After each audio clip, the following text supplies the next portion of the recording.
El objetivo de la clase de hoy es identificar los derechos y obligaciones frente a una situación de cobranza extrajudicial.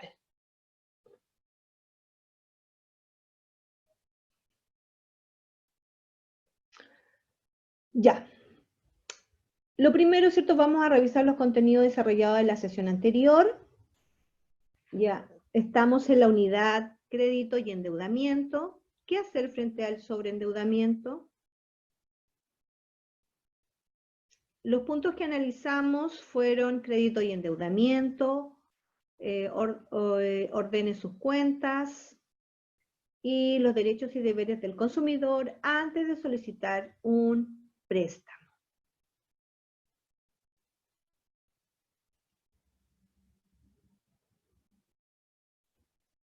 Recuerda que hemos estado analizando, ¿cierto?, todo lo que tiene relación con los aspectos necesarios que hay que considerar cuando se solicita un préstamo, ¿cierto? La responsabilidad que significa cuando se solicita un crédito o algún tipo de préstamo o cuando se compra algún producto y servicio en relación, ¿cierto?, a lo que dice en relación a pagos, a deudas contraídas, ¿cierto?, y la responsabilidad que tenemos como consumidores en relación a estos compromisos.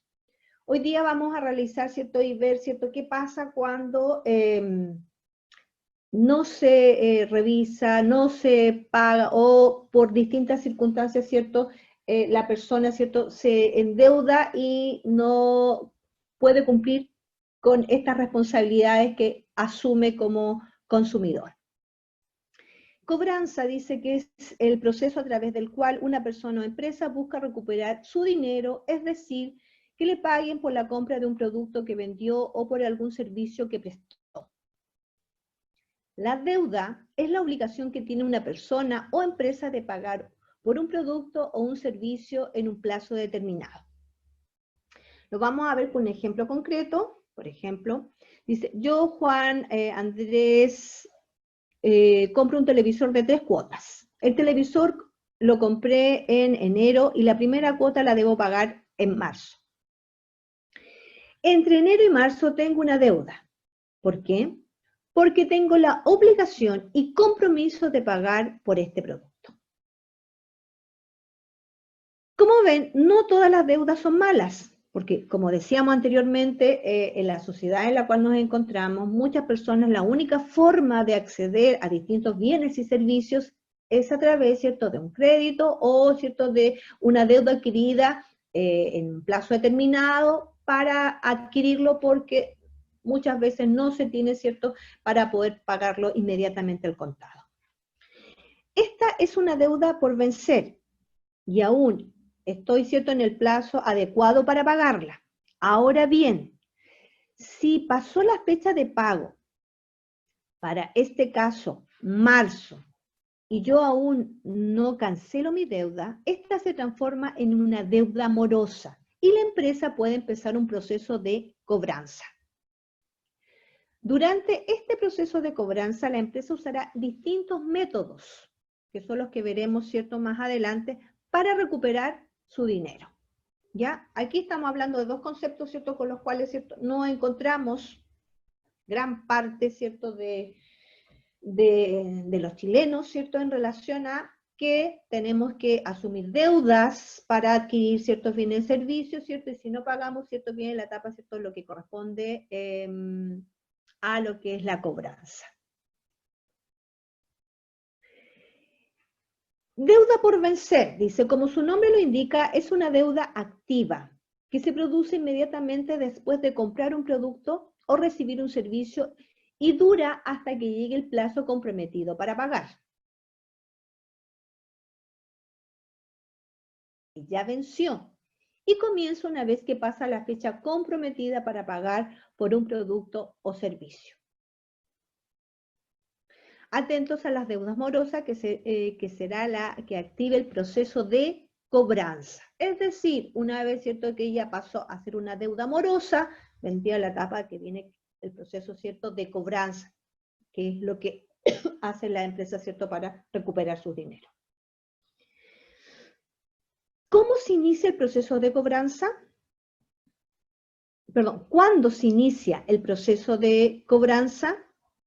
El proceso de cobranza puede comenzar antes de que se venza el plazo de pago, deuda por vencer, y continuar de manera más fuerte una vez que vence el plazo de pago, es decir, cuando se transforma en una deuda morosa. Las empresas tienen distintos métodos para presionar al deudor, incluso antes de que se encuentre en un estado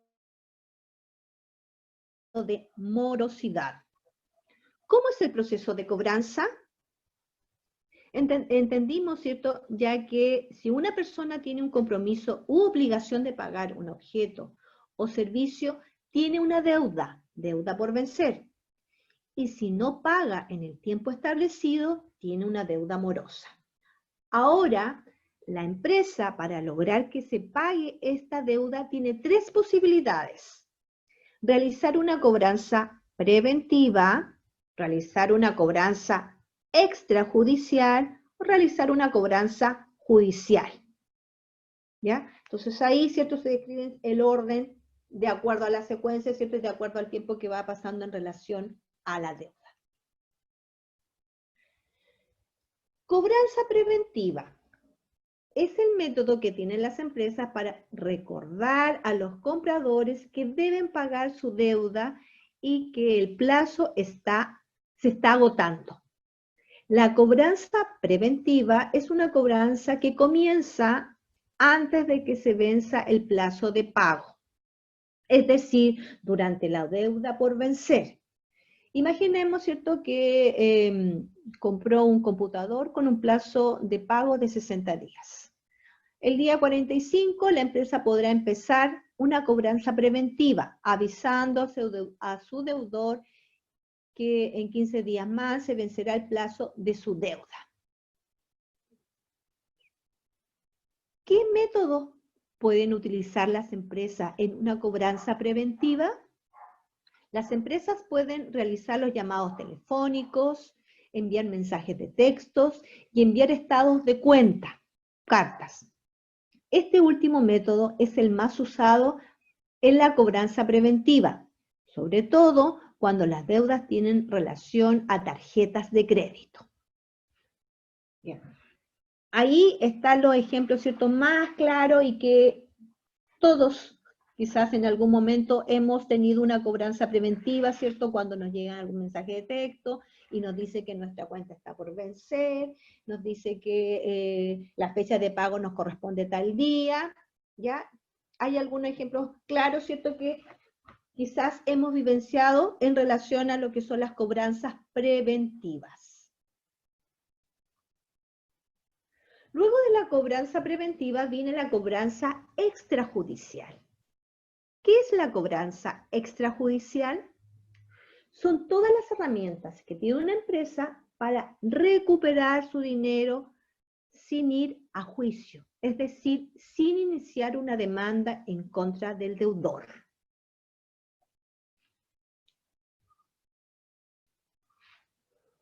¿Cuándo comienza la cobranza extrajudicial? Generalmente la cobranza judicial comienza 21 días después de que se venció la deuda.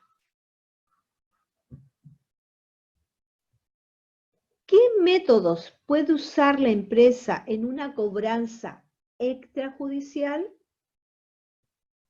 Puede utilizar llamados telefónicos, enviar cartas o visitar al deudor en su casa o trabajo.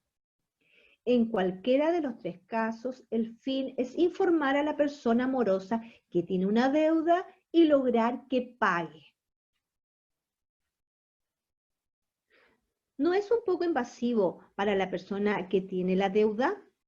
Sí, es invasivo, pero la ley es clara en este sentido. ¿Ya? Entonces, de la cobranza extrajudicial la pueden realizar, ¿cierto?, de acuerdo a los métodos que aquí aparecen, pero todo bajo lo que determina la ley.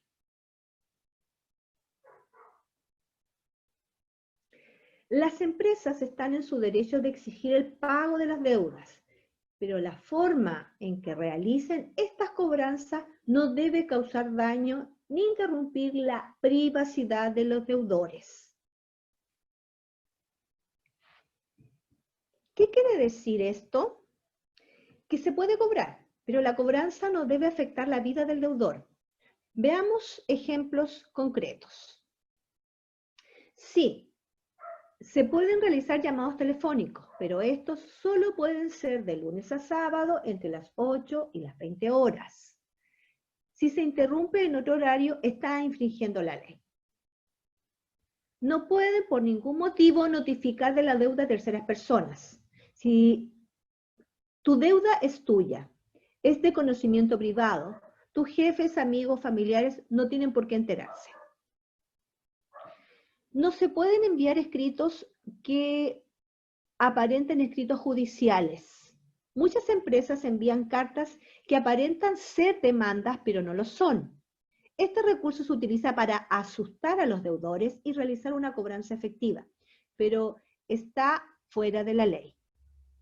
Por último, no se pueden afectar las funcionalidad normal del hogar o del trabajo del deudor. Aquí hay que aclarar que si se puede cobrar en la casa o en el trabajo, siempre y cuando no afecte sus relaciones laborales o de familia. Veamos un ejemplo. Si te llaman 15 veces al día de la misma empresa para cobrarte, entonces sí están afectando la normalidad de tu vida y es un delito. Si pago mi deuda durante una cobranza extrajudicial, se acaba el proceso y la empresa debe terminar de forma inmediata cualquier presión. Pero si sigo sin pagar mi deuda, pasamos a otra etapa y esta es la cobranza judicial. Bien, chicos, hasta aquí hemos analizado ciertos aspectos generales que tienen que ver con los tipos de cobranzas una vez, ¿cierto?, que la persona adquirió una deuda y pasó a morosidad, ¿ya? Hemos analizado, ¿cierto?, cuáles son las formas posibles, ¿cierto?, de cobranza y es importante, ¿cierto?, tenerlo presente para, ¿cierto?, no llegar a las etapas, ¿cierto?, más complicadas que tiene que ver con una cobranza judicial, que eso lo vamos a analizar en la próxima sesión. Lo importante, ¿cierto?, es internalizar estos conceptos que tienen que ver para tener una información clara de cuáles son mis derechos y cuáles pueden ser, ¿cierto?, las consecuencias, ¿cierto?, cuando adquiero algún tipo, ¿cierto?, de deuda y que me debo hacer responsable en relación a esta. ¿Ya? Recuerda todas tus dudas, todas tus consultas a través de los medios en los cuales tú los puedes hacer. Y ahora vamos a analizar, vamos a completar la